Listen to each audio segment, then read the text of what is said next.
It is bliss to see you happy and ready to take on a new chapter in your life with joy and smile on your face. May your dreams come true.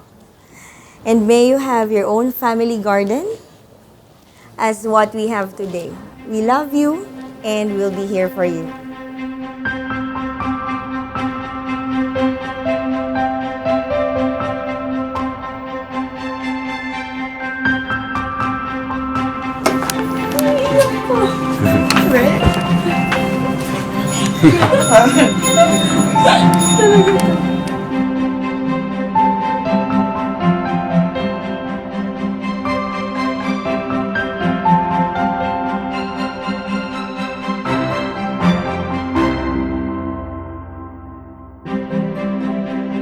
Rizal and Kathy, you have to start finding out one by one what you appreciate in the other rather than what you dislike in the other.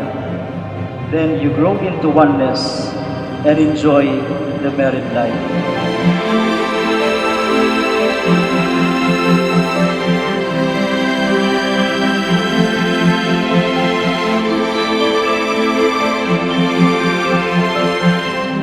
Let the winds of heavens dance between you. Love one another, but make not a band of love. No one should become the slave of the other. No one should grow in the shadow of the other. No one should become the master of the other. There should be freedom of love, not a bondage of love.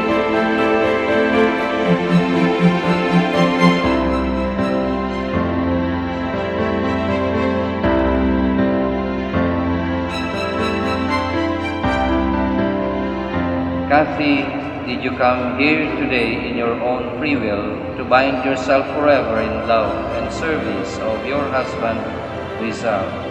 Yes, Father.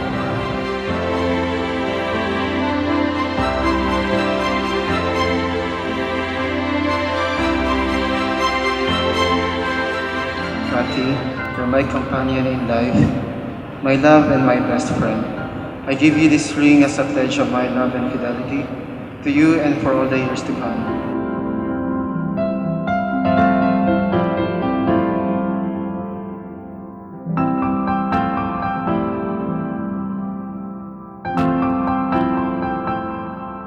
Rizal and Kathy, your spouse is a gift of God.